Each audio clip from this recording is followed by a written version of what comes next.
Tom, you still there? Yeah, sorry, I was just giving a message to everyone because they're gonna want to hear this. But basically, there's a legal thing that happened. First of all, there was this diploma that we were just someone was trying to say that they were um, that they had a Juris Doctor degree, and like it just didn't add up to us, and like we none of us knew really exactly what was going on. So we wanted to ask you about that. Um, And then, secondly, the next day, we found out that this person was a convicted sex offender. Oh Um, wow. yeah. So we don't understand the law when it comes to these statutes, and these, and there's a lot of, in our community we've spent hours discussing what, like, this term means, and this and that. So basically, they were. Oh, it's right here. Actually, I don't know if you can see this, but let me repost it. If you see it, just like if you click on main chat on the Right. left, you can see the chat, and there's a picture of it right there. Yeah, I can see it. But maybe I can repost it. Hang on a second. Wow.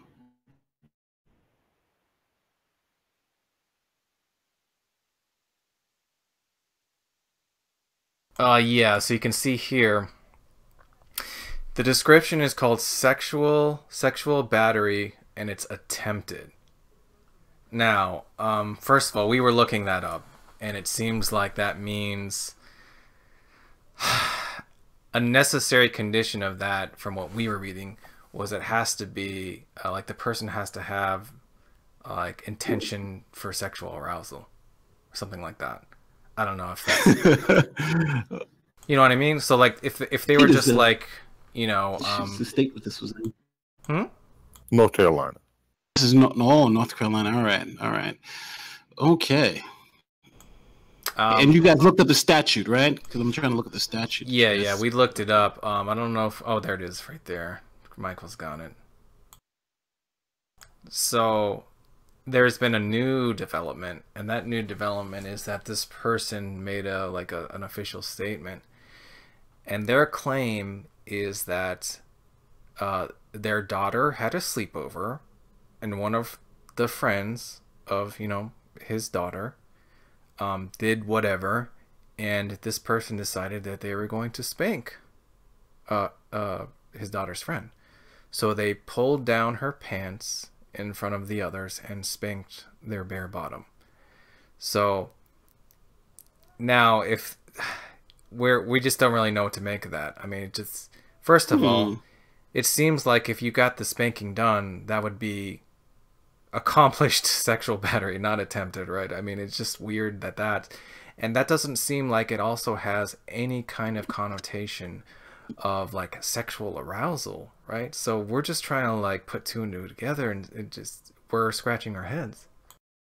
I can tell you from my experience as a prosecutor and as a cop how it works in New York. But that doesn't, to be honest with you, that's like it could be apples and oranges Right, from where it right. is there in South Understood. Carolina. Yeah. But I can teach you. I can tell you how it generally is, but it could be different there. For instance, we have our sex crimes laws up here, and I think in general, to go out there and slap somebody in the butt or grab them in a private area, is that your intent is kind of developed by the act itself. The fact that I'm grabbing someone's breast, particularly, Hmm. there's almost a presumption that you're doing it for sexual gratification. Okay. The law allows you to be arrested based on probable cause for that. So if a woman comes up and says that man just put his hand in between my legs, Hmm.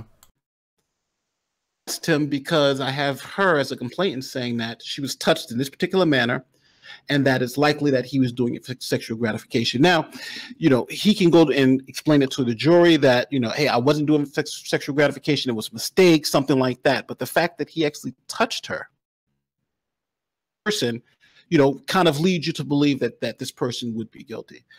And states, you have to prove that the person was sexually gratified. Some, You don't. It's the act itself is the proof. The fact, why would you touch someone in the crotch if you weren't trying to get sexual gratification for it? So it really depends on jurisdiction.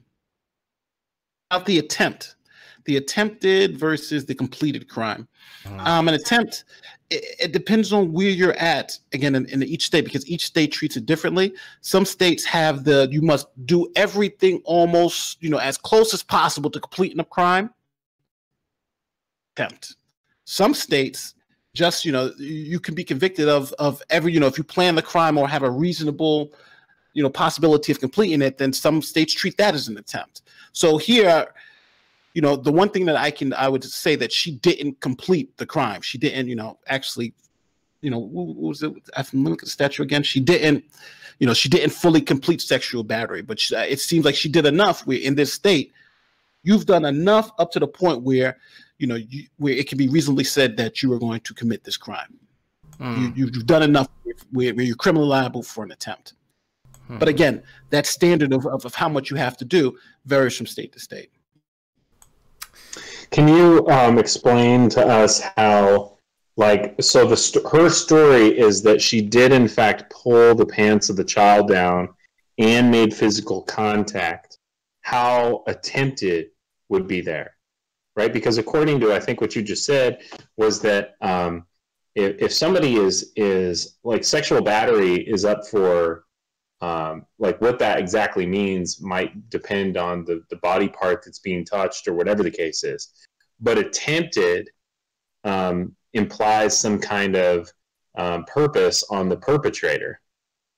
Or sexual battery, I'm sorry, implies some sort of purpose on the perpetrator. So what's the distinction, do you think, between, and I know I'm asking you something outside of your jurisdiction, but what's the distinction do you think between actual sexual battery and attempted in the case where defined as the purpose of sexual arousal or gratitude by the perpetrator?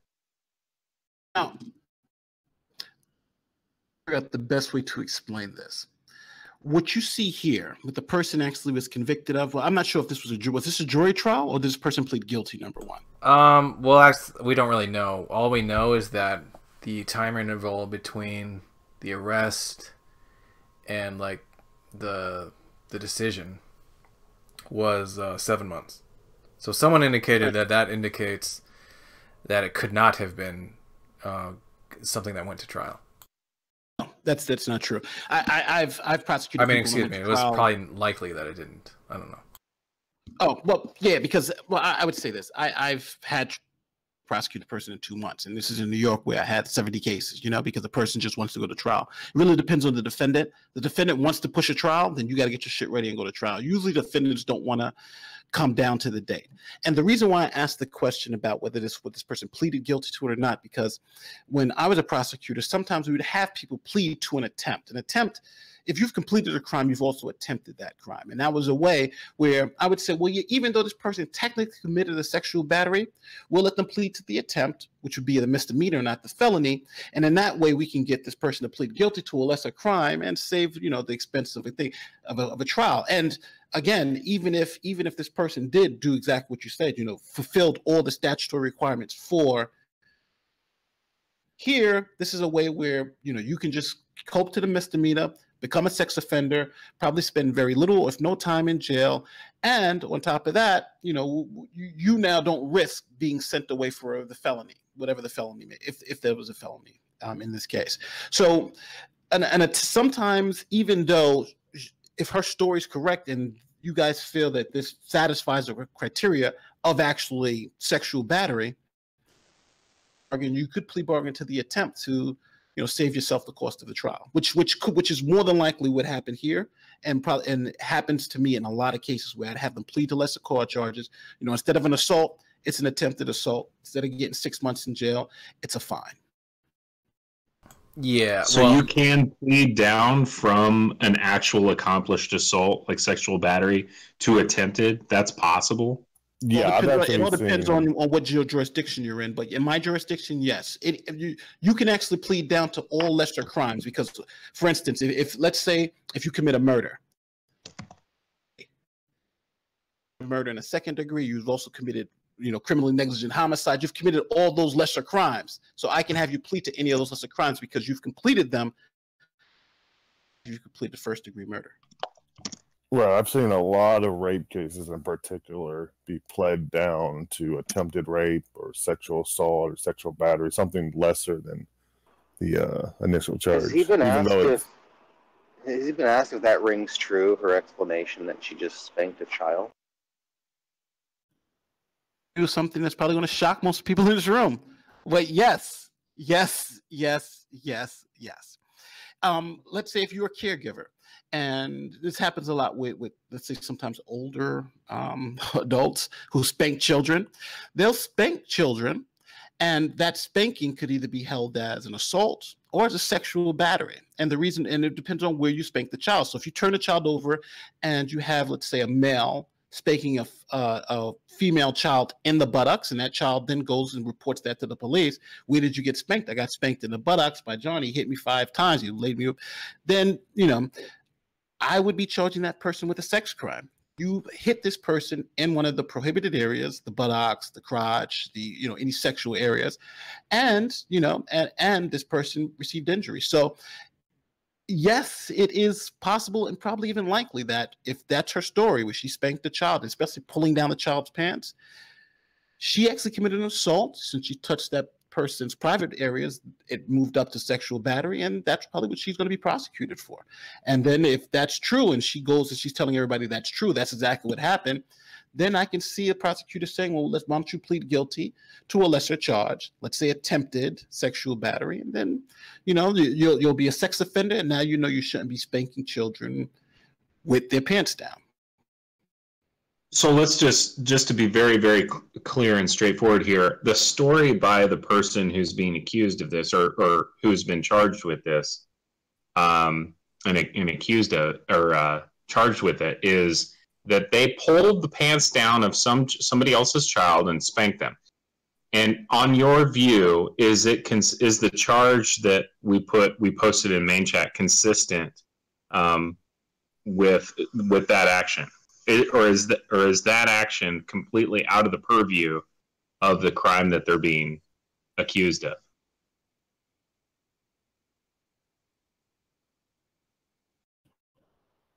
I'm just going to read the statute again.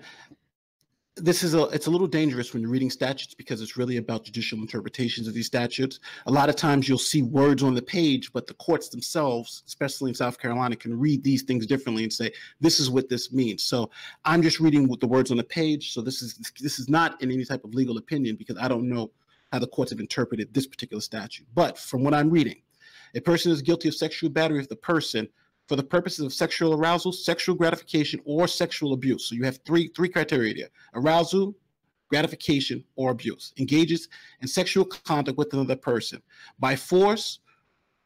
The person. Now, it seems to me that they're saying that this sexual contact.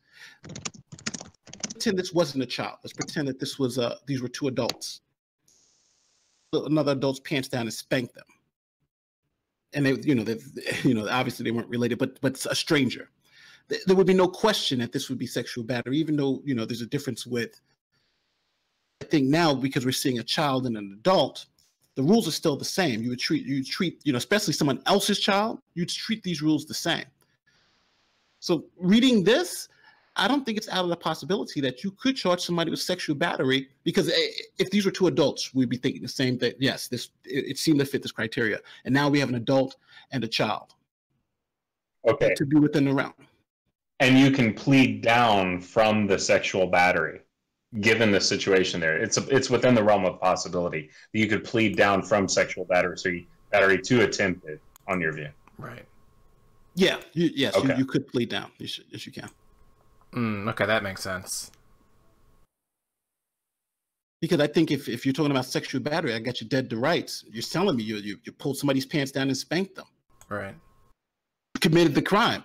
But now, okay, let's make it a little, just plead to the attempt, and then we'll be okay. The thing that I'm trying to think of is when I try and draw an analogy between something like, say, manslaughter, right? Like, you can't plead down to attempted manslaughter. you can't plead down to attempted murder if, in fact, what was the result of the crime was murder, right? So I don't know. I think the idea there is just that, like, those crimes are so egregious that probably. No, I'm pretty sure you can plead down from the murder. Yeah, I mean, especially yeah, I mean, it's gonna be less. It's probably gonna be less likely that happens depending on how egregious the crime is. But like maybe if like, you know, like if they wanted to like get to a bigger fish and maybe they like pled some guy down on like, you know, accomplice to murder to like, you know, conspiracy to commit something. I don't know, something like that. Even if they had you dead to rights by the evidence, but they thought you were a very reliable person to the witnesses or the jury, they think that would be a hard sell to the jury. They'd plead you down for like situations like that or something, hypothetically. Yeah, and maybe this might have been a hard case to prove. You know, I do have a woman who's spanking a child for maybe doing something bad. You know, she's watching the child parents. You know, sometimes juries don't go for this shit, right. Even though technically this could be. Sometimes a jury is like, look, she spanked this kid's ass because he was bad. So, you know, the prosecutors sometimes don't want to take the chance where I built up this case and spent all these resources, the person gets off anyway. So, you know, letting them plead out to an attempt. It works for everybody. You know, you don't have to take the risk of having a real sex offense on your record. You can say you attempted, you get out earlier, and it's a lesser charge. Yeah, but she got put on the sex offender registry for 10 years for this. Yeah, they're down south. They're really, really rough with the sexual. Yes, they are really, really rough. And even on the statute that you guys showed me, the element 2 literally is touching the sex organ, anus, breast, groin, or buttocks of any person. Right. So originally you mentioned the sex of a possible offender as male. Would you think it would complicate the issue or make it even more likely that they were charged with a sex crime if the person was transgender? But they hadn't transitioned at the time though, so it doesn't matter. It is the same thing, by the way. Yeah, it's again, it doesn't matter the gender. If you touch someone, well, I got to coach you to the rule is here in New York. If you touch someone in their private parts, offense. MP, my question would be the following: if a sexual, let's say, I don't know, something more, let's say, egregious, right? Would have taken place. Is there a possibility that this guy could have just gotten a lower, you know, conviction? Like if it was the case that it was proven that this person actually, you know, had some sort of, you know, abuse to the kid, is that possible? Well, I would say. I'm not maybe understanding your question because you cut off at the end. Yeah, let's say that person, let's say, raped the kid, right? Is there a possibility that if that was, you know, the case and that happened, she could have gotten, you know, a conviction over an attempt? Tasis is asking if it's possible for somebody to plead down to this if the offense was egregious, actually egregious, like rape, for example. The problem is that when you talk about these hypotheticals, we're talking about the hypothetical in the sense that anything could happen in trial. You can go to I was on trial one time for an assault case. During that assault case, I had a witness who was going to come forward to say that my defendant was protecting her from a rape. Trial. Before that, I had, you know, the victim. He was all bloody. There was photos and everything. It was looking horrible for us. But then I got a woman that comes up and says, this guy was raping me, and my client had stopped him. So now, guess what? The DA comes up and says, well, we have a deal from you. Why, instead of that assault, why not let's take a violation, which is just a fine. You know, just you know, that he had a fight with the guy. We said no. We said now we want to go to trial. Then eventually our case was dismissed. So what happens during that trial? You could just have that damning piece of evidence that says, look, you know, if I show this to the jury, I might get off. And then you have an evaluation to make between the prosecutor and the defense attorney. You know, what's the best outcome for both sides? And that's what you're really looking at. Yeah, in particular, tasteless, yes. Rape cases, I've seen them being played down to attempted rape, assault, attempted assault. Well, not attempted assault, but assault. If it, like in the case where the charge is assault, You've seen people plead down to attempted? No, I've seen people plead down from rape, straight up rape cases, to attempted, well, to assault. But anything attempted. Attempted assault from rape? I've seen things pled from regular cases to attempted, yes. Are we doing questions That's from what the I'm asking audience now? Like I'm asking in those cases where like the original charge is rape, they plead down to attempted. Well, but that does happen. Well, you can have a case where someone is charged with rape because the charge means nothing. I can like when I was a cop, I could arrest somebody on the streets for murder, and that charge actually meant nothing. It's what you think you can prove. So let's say the evidence then shows that this wasn't a murder but just a simple assault. Then that person can plead down to a simple assault. And then if I'm saying, well, guess what? I don't really think I can prove the full assault. Why don't you just do attempted assault, and so we can go away. So that's kind of the way it works, because attempted crimes generally it's harsh for punishment as completed crimes. Like if I completed the robbery, I'm going to get punished harsher than if I just attempted a robbery. But that's not in all cases. Anything's possible. I'm trying to think of a case where you could like say, because I was a DOD cop, right? So I'm thinking of a case, and I worked with a completely different set of statutes, like specifically with the Uniform Code of Military Justice, right? So I'm trying to think of a case where I am willing to charge, or the word that we used was title, right? So if I'm trying to think of a circumstance in which I would title somebody with rape, that I would be so confident that I had them on rape, but that the prosecutor in that case would allow someone to plead down to attempted, right? In what circumstances would attempted be provable, but not the rape itself? Right. I'm imagining in my mind some sort of like testimony that you could put on the stand of somebody saying, look, they admitted that this was their purpose, right? They did say it, or say there's just like flat out a video, like I want to rape or I want to assault this person, but we couldn't prove that they actually did it. It might not be necessarily about the proof. It might not be necessarily about the proof either, right? Maybe they could prove it, but it's also like different variations with the variables with the jury, right? It's 12 people, just 12 regular people on that jury that you have to convince. And there's so many factors that go into what convinces them. Like MP was saying, the spanking the butt case, it clearly is a sexual battery, but the jury might not find it egregious. They might think it's perfectly acceptable, even though it clearly is defined under the statute, right? So it'd be detrimental for them to go to a jury trial over that. If they went to a judge, right, it'd almost be a guaranteed win, you'd think, because it's just right under the law. It's just you should be able to read it right there. But if it's a jury trial, that's going to be a lot more subjective. Yeah, because people are going to be sitting in that jury thinking, well, hell, if I spanked my little niece or nephew, or I spanked that stupid neighbor's kid that always is coming into my thing, the next thing you know, I can be charged with sexual battery. Exactly. No, not guilty. That's generally how jury nullification works. If the jury puts themselves in the seat of the defendant and says, if I was sitting in that chair, I'd be in that same situation. When they start asking questions like that, as a prosecutor, you've lost, because generally people would say, yeah, this is, if I was there, I would want people to have sympathy on me. But to the question that was asked, though, about, seeing a situation where something can be completed, something, there are a lot of situations that unfortunately cases deteriorate over time. They may be at the beginning when the case first comes onto your desk and you get that first folder. That's the way it was here in New York, and you get that and you see those facts and you're like, yes, I got a conviction, yes, and you charge them up and you go to the grand jury and you have everything good, and then as you start interviewing those witnesses, things change.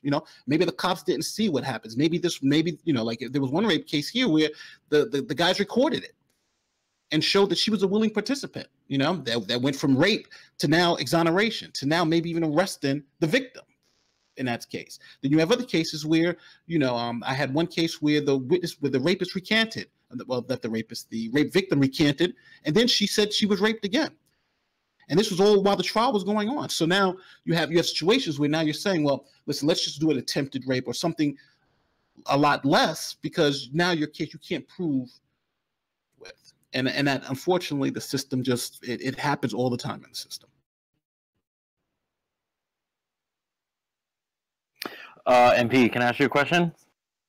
Yes. So I got this buddy. We'll call him Johnny for sake of the question. Johnny will occasionally solicit escorts on the internet, right? For like half an hour of their quote unquote time. Okay. And then let's say he shows up, and then the police arrest him, right?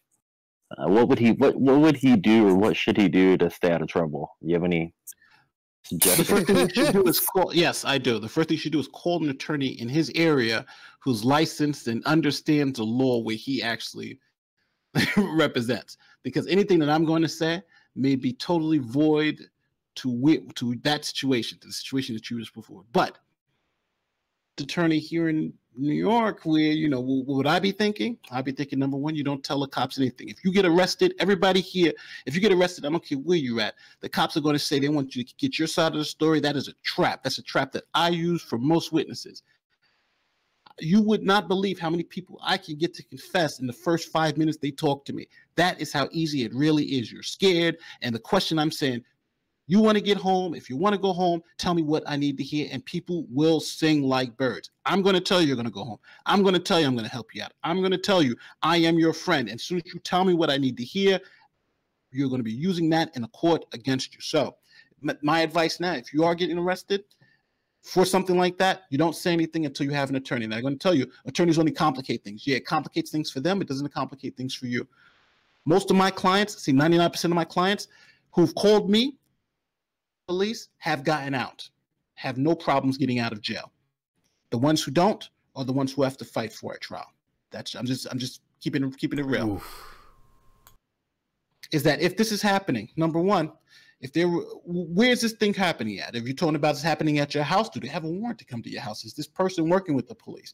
Because number one, if you come to my door, the first thing you should be saying is, yes. The first thing I would say one time the police came to my door, when I was a cop, they came up to my door and banged on the door at 3:00 in the morning. They said, the police. I said, what do you want? They said, we want to come in. I said, no. So then he said, well, can you at least open the door? I said, no. He said, well, we just need to speak to you. So I cracked the door open, and the police officer then asked me, he said, well, listen, we want to come in for this. I said, do you have a warrant? I screamed it so everybody in the hallway can hear me at 3:00 in the morning asking this officer for a warrant. If you have a warrant, you can come in. But if you don't have one, the Constitution doesn't allow you to come in. It's not me. It's the Constitution. And guess what? The whole conversation changed. Now, can we come in? We had a conversation in the hallway because I wouldn't let him in. I had nothing in my house because he was an asshole, and I know I didn't have to. But most regular people don't know that. Situation, if the police are knocking at your door and you got a prostitute in that you just paid and they say they want to come in, my answer is no. If you ain't got no warrant, you ain't got no rights. And if they do come in, then you got a nice defense because everything they'll find should be thrown out if you got a good attorney. Oh, fuck. I love you, MP. Krill, is this a real story with this person named John E? Oh, no. It's just potential. Good to have your ducks in a row, Oh, well, that's fucking boring then. Is it a real story with Kathleen? Yeah.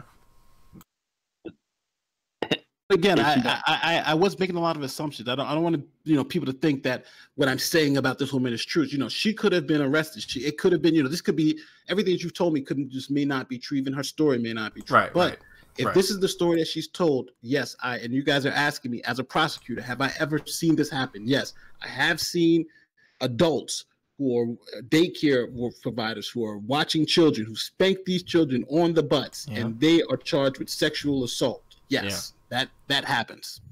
The way she described it is like her attorney, she didn't have any money, and then her attorney, like, she said that like her attorney like gave her bad advice or something like that, and then she just sort of like.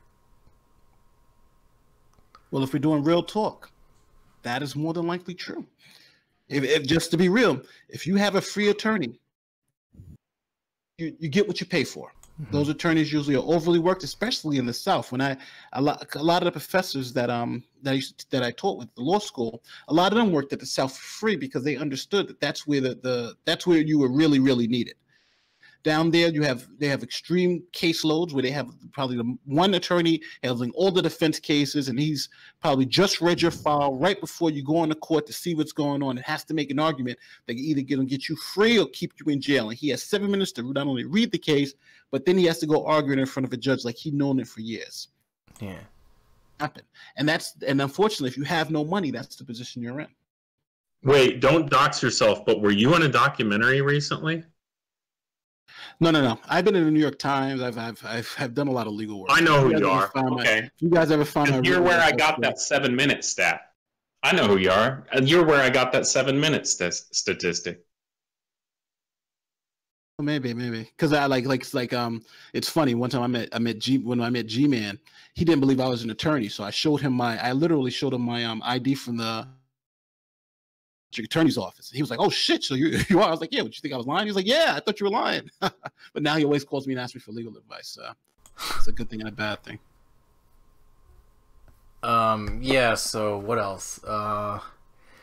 I'm sorry. I feel like I busted you guys' bubble. I was just, No. That's fine. I mean, look, this is all the stuff that we were kind of... Ask him about mailing threatening Shakespeare quotes to your coworkers. Oh, I mean, I'd love to, but I don't know. I'm gonna hear about that for fucking how many more years, and then like I'm gonna be Satan incarnate if I ask him that question. But maybe we should ask. I mean, like I'm definitely curious about that situation, but there's another thing that came up with this individual with the spanking, the supposed spanking, where there's some law where they got a felony, they were charged a felony because they were using social media, and supposedly there's some law that's going to Supreme Court, I don't know which one, but that says that you're not allowed to use social media if you're like a sex offender. I can reread it if you'd like. I can quote it. Yeah, go ahead. Yeah. Quote, where the sex offender knows that the site permits minor children to become members or to create or maintain personal web pages. And that's quoting from like the 2008 law, which is restricting any sex offenders social networking usage, particularly where there's minors around, or they could be there. Federal law, or is it a state law? I think it's a state law state law. That's interesting. I would like to see how that plays out in the courts, because you got those two balances. You got one of the arguments against registering sex offenders is that you're punishing them twice. You've punished them already with the being in court, but now you're also punishing them again by giving them this scarlet letter. Anybody can look them up. But the counter argument is that it's a continuation of the punishment. When you commit a sex act, you always will be punished by being on this registry. So the balance is now between their freedom of speech, because now just because you've been convicted and now you're free, you still have those basic freedoms: the freedom of speech, the freedom of association, those type of things. So can the state exercising that freedom because you're a sex offender? I think that's what would be interesting to say. I don't know. Yeah, actually, I think in 2013, in this particular state, a court of appeals struck down the law, ruling that it violates sex offenders' rights to free speech and freedom of association under the First Amendment. So that's consistent with what you said. Shared that with me in the side chat. I didn't just pull that out of my ass. So what would we do if we wanted to obtain the information as to, like, according to the court proceedings, what actually happened? What was the real facts of it, as far as we could get? Well, to be honest with you, I should be able to look it up, even from my paid site. Hold on. I don't want to ask you to do it. Are you using LexisNexis, or what do you use? It's totally legal for him to do it. Okay. Yeah. Well, we don't have like a case number or anything like that. We have her name and date of birth. That's all you need. For the full account and details of everything that happened in the court. All we need is his name, date, and birth. That's all you need, right? Yeah, just her name, the year of the conviction, and that should be it. And I can see if I can find the trial. Because, like, for instance, with Ken Hovind's case, I was able to pull the jury slips to find out how the jury voted. And all Holy that shit. shit! Okay, hold on, we're in business. All right, I'll message you the details. Did you do a video with Aaron Ross?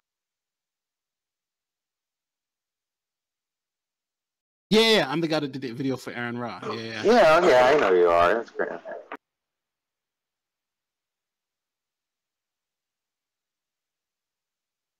Hold on, give me a second. I'm gonna look it up. I think that's right. Let me just make sure. You guys should check out the video with Aaron Ra where Kent Hovind claimed that he wasn't a wanted to use the word felt. What was it that he wanted to use? Aaron Ra wanted to use some term, and Fraud. it was inaccurate. Yeah, fraud. Yeah, and he said it was inaccurate, and so he had a lawyer, this guy, to go over the court case with him. I can't remember what he determined at the end. Okay, that should probably be all you need right there. Did you get that, MP? It's got everything. Yeah. I got it. I'm checking it out right now. Oh boy.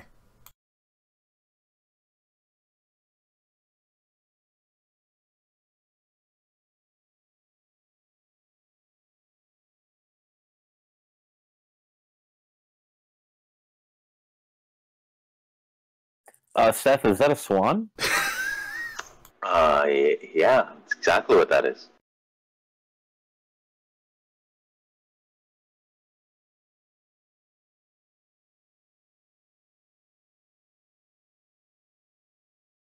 I killed a bottle of wine and bowled with wrench tonight. Nice.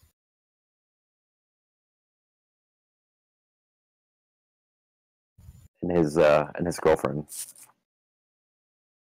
who's like 40 something. I thought she's like 37 or something.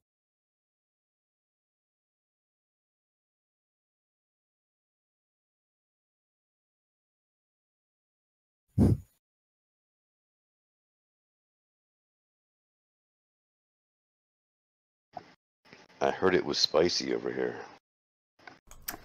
MP is looking up the actual court documents as we speak.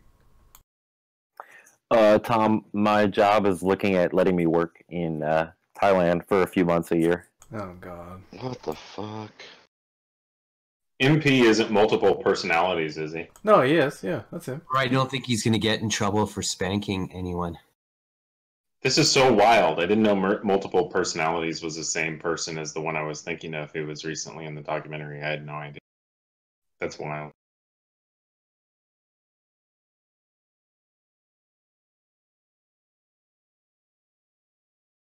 Oh, he's talked to Darth a bunch too. That's always funny. He's always really like cordial with Darth. They would have there was a period where they were just like talking like fucking every day. God. Yo, I've looked it up, but they don't have her trial stuff isn't up. So it seems like, to be honest with you, if there was a trial, I would have at least gotten the trial documents. But I'm not even getting trial documents, so it's likely this thing could have been pled out. I don't even see any trial documents for her. Yeah, that's what was thought. Because if she pled, then I wouldn't get anything. There's not even appellate court. There's no trial documents. The name pops up, but You should still get a court document saying what the case. but not on, let's say, a site like Lexis, not Lexis. I mean, right. I'm on Westlaw, because you'd have to actually publish some type of decision. So, or even motions if the case was still active, but there's nothing been published. So, this may have just gone to maybe 1 or 2 court appearances before she pled. And that wouldn't be recorded, or what? It's It would be recorded recorded, under but it's the at the local site. courthouse. Yeah. Yeah, they're not going to make that public. No, it's public. No, what I'm talking about is they're not going to release the full details of the plea or anything. Oh, they will. You just have to ask for it. Is she banned from politics now? You'd have to go down there. You'd have to go down there to North Carolina. Yeah, or you can just send them an email request for $25 for the local North Carolina courthouse by her. Let's do it. I got 5 on it. Mm-hmm.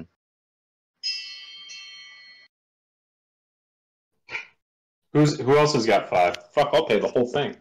I'm poor. Yeah, our system doesn't treat sex offenders really nice. You can get all that, if you can find out everything. So interesting. What happens if you don't respond to a summons in like 30 days. It all depends on where you're at. Again, like here, probably nothing. But Bench after a warrant. certain amount of time here in New York, it turns into a warrant, and then it turns into what we call a walk-in warrant or like a throwaway warrant. In terms of What the fuck, Phil? Like, what's going? Did your friend get picked up? No. But let's say you get a parking ticket and never pay. That eventually would turn into a warrant for your arrest. But if you don't get in trouble again, then you'll never be arrested for it. It only happens when you get that next police contact. You get pulled over. They run your name. Oh my God, you got a warrant. Now you got a problem.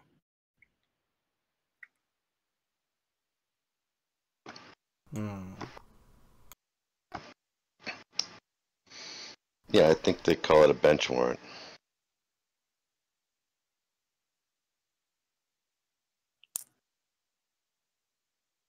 Do you guys want to ask him about the deal thing? Bench warrants or warrants issue. Yeah, ask him about Dio. Forgot it's Jason. You do it. Okay, well, I'm saving this DGH gift real quick.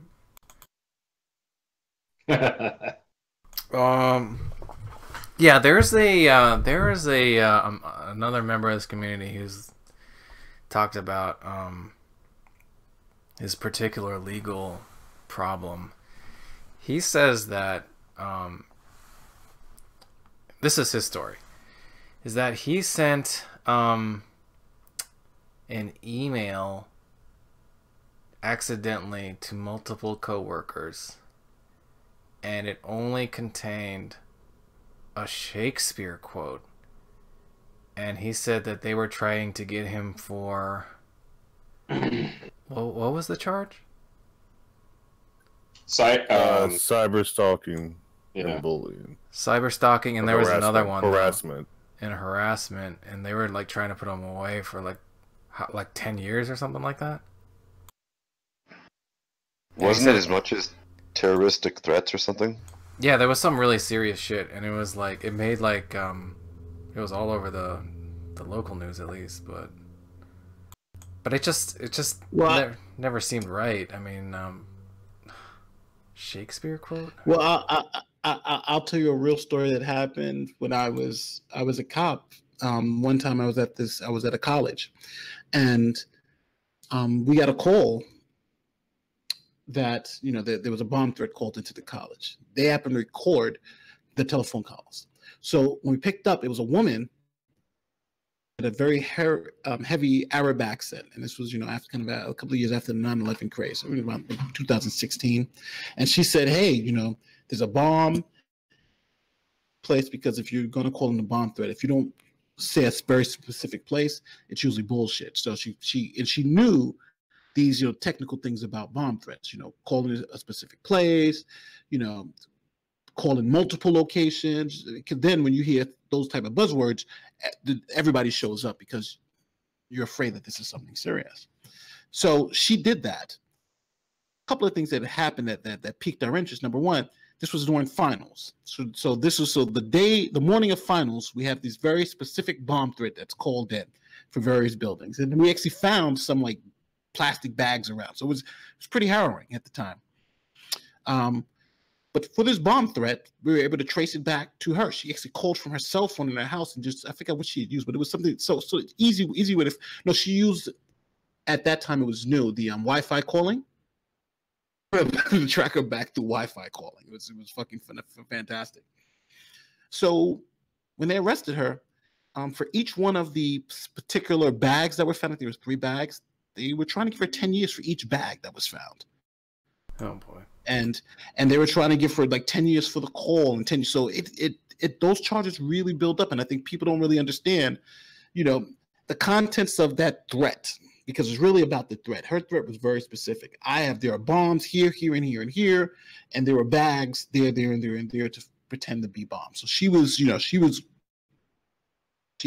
going to do some time. But now in this particular case, I got to know what the threat is. I got to know what the law is, and I got to know, what state where we're at, because again, each state treats these things differently. Now you can, if we're talking about being fired from your job, Isn't that's that one the thing. first thing I said? Sorry. If we're talking about being fired from your job, that's not that's something with him and his job. We're talking about legally. Now we're talking about freedom of speech. What did he say? How did he say it? What would a reasonable person, would they have fear that this was actually something real? All those questions go into it, whether you're going to prosecute a case like that. Send him the information, Tom, in a DM, so he could pull it up. You guys are gonna have to. I'm not gonna. That's just not worth all the grief I'll get. I mean, I want to know, and I'm gonna look the other way if you send it to him, guys. I'm gonna be complicit in it. Oh, I don't know anything other than Louisiana.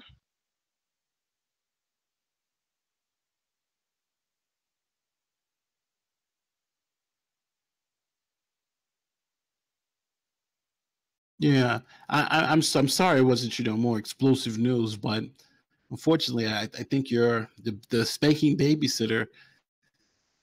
Yeah, it happens. It happens more frequently than I think you guys would. Yeah, we aren't. I think all of us are pretty much agnostic about it. I mean, it's not like we're disappointed or something. It's just totally believable. I guess the only thing that makes us really skeptical is that this person is like a pathological liar, as far as we know, and I mean doesn't really instill a lot of confidence in listening to their side of the story, especially on something like this. Yeah, but but again, if what you're telling me is, if we're assuming it to be true, it sounds, right in the ballpark of something that does commonly happen, and people are prosecuted for, and by the letter of the law, she's done this, and an attempt that makes sense if you're just trying to end this case. What was kind of funny is that we were thinking about this, and it seems almost worse without the spanking. Do you know what I mean? Yeah. Like, imagine if you some girl, the same situation it happens, and in front of everyone she just disrobes that person, and then that's it. That's it's almost explicitly what the fuck, sexual weird shit. But the spanking, I mean, it's it almost makes it's less fucked up. I mean, because they had some sort of specific intention. It's just kind of bizarre how people feel about that. But the law that you guys gave me says sexual abuse, and then it describes, that if you hit somebody in the buttocks. So, I can see, even though it sounds kind of like shit, oh my God, I don't think I do to spank a child. I pull their pants down and spank them, and that's what they charge me with. Imagine this. Imagine how skeptical you guys were, because I know a lot of people in here were probably like, yeah, that doesn't seem like anything too serious. Just imagine people on the jury. If they heard the same thing, they would have been just as skeptical. Would they not make a consideration of how the children or child reacted? No, of course, but just as everyone in here seemed to be a little skeptical of the claim that, hey, somebody pointing it out because nobody's mentioned it. I mean, if that's just all about, I mean, the biggest, the only really, and there's some crazy Christian, group that believed in spanking. Yeah, I mean, that social norm. Yeah, if I'm trying to select a jury, the only thing that's going to matter to me is, are these parents that spank or not? That's it. That's going to be the deciding factor. If you have an entire jury full of parents that have never struck their kids, and they put themselves in that situation, and they think, I send my little girl off to this person's house for a sleepover, and this motherfucker pulls my little girl's pants down and spanks her on her bare ass for the first time ever in her fucking life. Fuck off, dude. Pressing charges, full steam ahead. Now, yeah, but you're talking about North Carolina. That's the Bible Belt. Yeah, so if bear the rod, spoil a child, it's a hard jury to find. Yeah, so if you got a Bible Belt sort of jury, and they're thinking a real parent. Well, I heard them talking in the hangout. They were saying things like, real parents who really discipline their children don't have a problem with spanking. You just got a jury full of people that spank, then you're fucking in the clear. And yeah, but don't forget too, and this is the bane of the prosecutor, is that, and generally we're talking about misdemeanors, so we're talking about a jury of 6. If you're here up in New York, down there they may do juries of 12 for, but here, you know, people always think it's always 12 on a jury. Misdemeanors, it's like 6, and you know, if you do a felony, it's 12, and it all depends on what type of misdemeanor too. Some misdemeanors get judge trials because it's just not that serious. But even if we're talking about a jury of, you know, this is a misdemeanor, so we're talking about a jury of 6, the defendant only has to get one of those jurors who is a parent who spanks. Yeah, I would have spanked that kid too, and guess what? They would be prosecuting me for spanking this, you know, this badass kid. All right. And you're talking about being, and again, we're asking about being in a Bible Belt where most people believe spare the rod, spoil the child is the way to go. And we're talking about a then, you know, but on the defendant's side too, it's a little risky too, because you got a transgender person. Sorry to interrupt you. That's what I wondered, but I don't believe she was transgender. She wasn't transgender, just complete Right. non-factor. So you're saying it's more okay. likely to get a jury that's in favor of you spanking. Yeah, probably. When She you should have watch went the- to trial. Unless there's something more to it. And this is obviously a plea deal, right? MP? It seems to be a plea deal. It may not be, but it seems to be a plea deal. Yes. I mean, there's not even 7 months between charge and conviction. But the plea deal, it being a plea deal, is also consistent with the story she told, according to him. Yeah, that's also true, right? Well, I mean, what so it- I think it's pretty. That's pretty much clear. So it was pled down from something, a more serious charge. Are there more serious allegations involved in that more serious charge? We don't know. Right. Would it be like admissible speculating. in the case as to like the well, I guess it would be. I don't know, but like the circumstances of like her justification for the spanking, it doesn't really seem relevant. But I don't know. Would they like talk about that? Well, it all depends, because let's say, for instance, and this is just getting a little more technical into it. There are crimes in which it doesn't matter what your excuse is. Let's say for statutory rape, if you're a man over the age of like 21 and you have sex with a teenager, somebody who's 16. No matter what the excuse is, I met the person in a club that only allowed people in who are over age, or she looks like she's 18. No matter what the excuse is, you would be convicted. There's a seminal case in Maryland in which you had a 21-year-old man who had the mental capacity of a 16-year-old, of a 12-year-old. I'm sorry. A 20-year-old man who had the mental capacity of a 12-year-old, and he had sex with his foster parent's daughter, who was 13 at the time, and they charged him with statutory rape. And it went to the court that, hey, he only has the mental capacity of a 12-year-old himself, so this wasn't like taking advantage of a child. If anything, she was taking advantage of him, and the court, but they still found him to be guilty, because there was no excuse. You were over the legal age. She was under the legal age, and that's it. So I'm not sure how this crime is held in North Carolina, but it could be just one of those things where the excuse is unnecessary. If you've committed this particular act, then that's it. Yeah, I mean, it just seems like if you were like defending her, you'd want to like try and appeal to that and say like, look, this kid like fucking did some really heinous thing to another child or something, like, like hell yeah, I'm putting that all in front of the jury, right? I want them to know all the circumstances. Yeah, I'm just saying that, like, as a prosecutor though, I would be like, fuck, motherfucker, that don't matter. Like, what's that have to do with anything? The fucker, like, he's still not allowed to fucking spank her fucking bare bottom, pull down her pants and shit. Yeah, but then you get the smart defense attorney. It's usually those older ones that you remember that time when you did that thing and mama whipped your behind and you knew never to cross the street like that again because that was dangerous. And you was thankful. Show ass. If we wanted to know what the She prosecution... saved this child's life. The alternative. If we wanted to know exactly what the prosecution was alleging here, I mean, would that be covered under FOIA?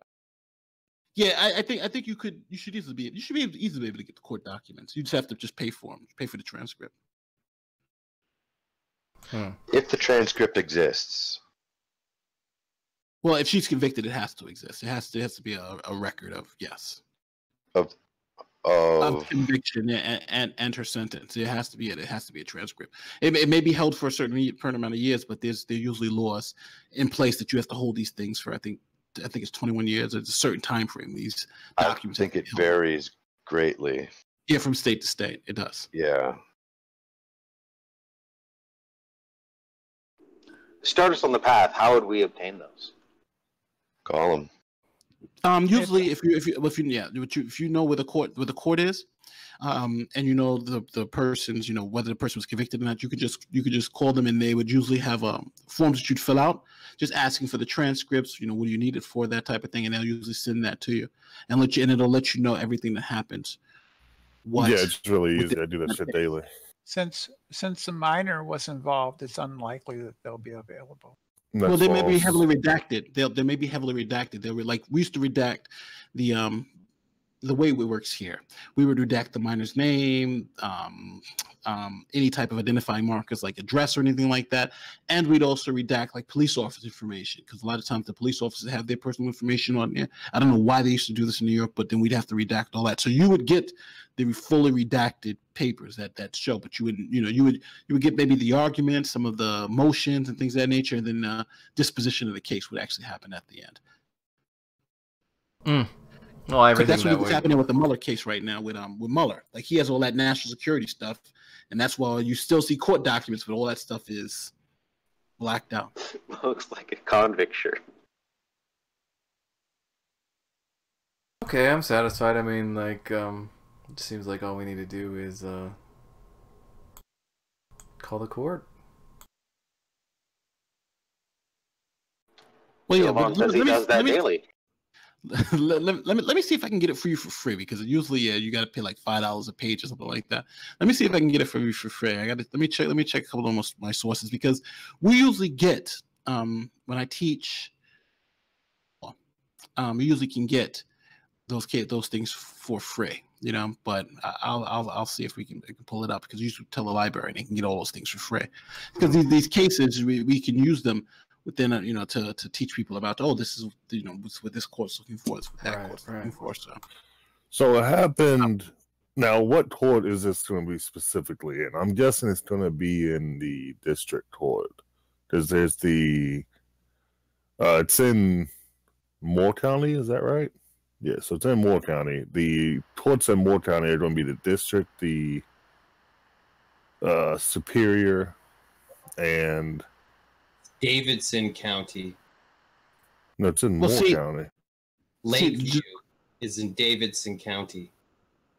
Now I got to appeal to people who live in North Carolina. For instance, the court system here in New York is totally different than it is every other place else. We call our trial court, the court where you actually get tried and convicted at, is the Supreme Court. And we call our highest court the Court of Appeals. It's totally backwards here. And interesting about what charges get tried where. If you're charged with a misdemeanor, or you would be tried in a city court with city judges and city prosecutors. If you were charged with a felony, you would still we would still use city prosecutors, but they would now charge you in the state court with state judges for the state of New York. So in one instance you're with city judges, in another instance you're with state judges, and there's jurisdictional issues about what kind of cases these people can hear and that type of thing. So you'd also want to know what the court system is like down here in North Carolina, so you can know what court to actually go to.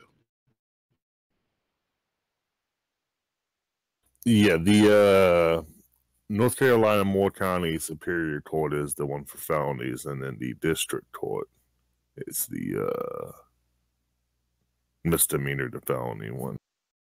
So there may be two phone calls you have to make, because with us, what I would do is I would have to call like, for instance, in a case like this where I'm assuming the person was charged with a felony but pleaded to a misdemeanor. You need to call the upper court first, and then yes, yeah. And then actually, somebody looked it up and said that this what was it? Sexual battery is classified as a misdemeanor. Yeah.